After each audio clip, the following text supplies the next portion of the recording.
से इस वक्त एक बड़ी खबर है, जहां चिकन और मटन व्यापारियों ने प्रदर्शन किया है। कलेक्ट्रेट परिसर में प्रदर्शन कर प्रतिबंध हटाने की मांग की है। दरअसल बर्ड फ्लू की आशंका को लेकर बिक्री पर रोक लगाई गई है। सैंपल नेगेटिव आने के बाद दुकान खोलने की मांग की जा रही है। कल पुणे लैब से सभी सैंपल नेगेटिव आए थे और उसके बाद अब चिकन और मटन व्यापारी दुकानदार प्रदर्शन कर रहे हैं और जो बैन लगाया गया है, प्रतिबंध लगाया गया है, उसे हटाने की मांग की जा रही है।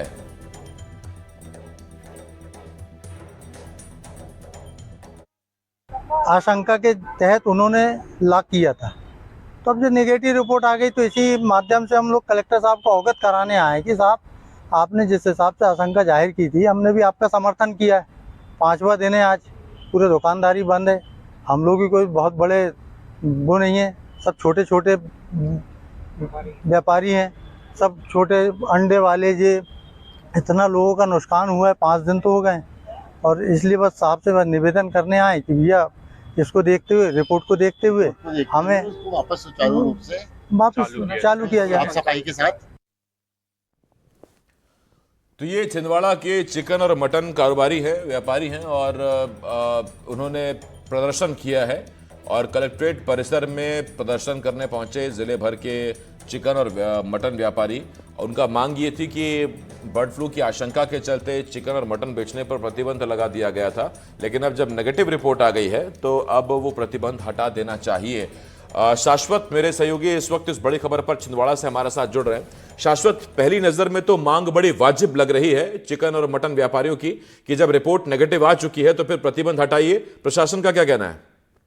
देखिए, अभी फिलहाल तो आज दिन में जो मीट व्यापारी जो थे या उससे जुड़े हुए कर्मचारी थे, देखिए जो पूरे कम से कम 8 वार्ड 9 वार्डों को यहाँ पर कंटेनमेंट जोन प्रशासन ने घोषित किया था, जो कि कम से कम 65 से लेके 100 सैंपल भेजे गए थे पुणे स्थित जो वायरोलॉजी की जो लैब थी। लेकिन कल शाम तक जो रिपोर्ट आई थी उसमें सभी ह्यूमन सैंपल्स नेगेटिव पाए गए थे। क्योंकि जो जिला कलेक्टर हैं शैलेंद्र सिंह, उन्होंने 30 दिन की डेडलाइन दी हुई थी कि 30 दिन तक तकरीबन ये एरिया कंटेनमेंट रहेगा और 30 दिन तक जो मीट और चिकन है वो बेचने पे पाबंदी रहेगी। लेकिन चूंकि कल रिपोर्ट नेगेटिव आई, इसलिए आज जो मीट व्यापारी संघ जो था और उनसे जुड़े हुए लोग थे वो आज कलेक्टेड आए।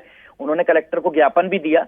लेकिन फिलहाल जो कलेक्टर का जो शासन का मूड है, वो शासन का यही कहना है कि फिलहाल थोड़ी सावधानी कुछ दिन तक और रखनी होगी, क्योंकि बर्ड फ्लू एक गंभीर रोग है और काफी इंफेक्शियस है, वो काफी लोगों तक फैल सकता है।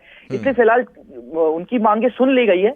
लेकिन जो प्रशासन का फिलहाल जो कहना है कि प्रशासन कह रहा है कि कुछ दिन और सावधानी बरतनी पड़ेगी। उसके बाद अगर संभावना होती है कि बीमारी नहीं फैलेगी तो फिर वापस से खोलने की इजाजत दी जा सकती है। बहुत धन्यवाद आपका शाश्वत, इस तमाम जानकारी के लिए। शाश्वत मेरे सहयोगी छिंदवाड़ा से इस बड़ी खबर पर हमारे साथ जुड़े हुए थे।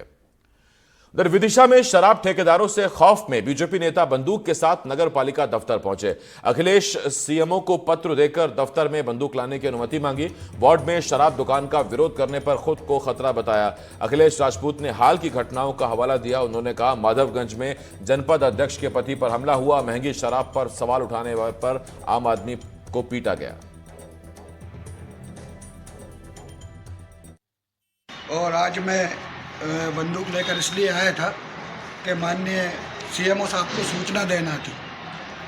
विदिशा में जिस तरह का माहौल है, अभी हाल ही में आपने देखा ग्यारसपुर जनपद अध्यक्ष के ऊपर जानलेवा हमला हुआ शराब कंपनी के गुंडों द्वारा। और मेरे वार्ड में भी मंडी रोड पर शराब की दुकान है।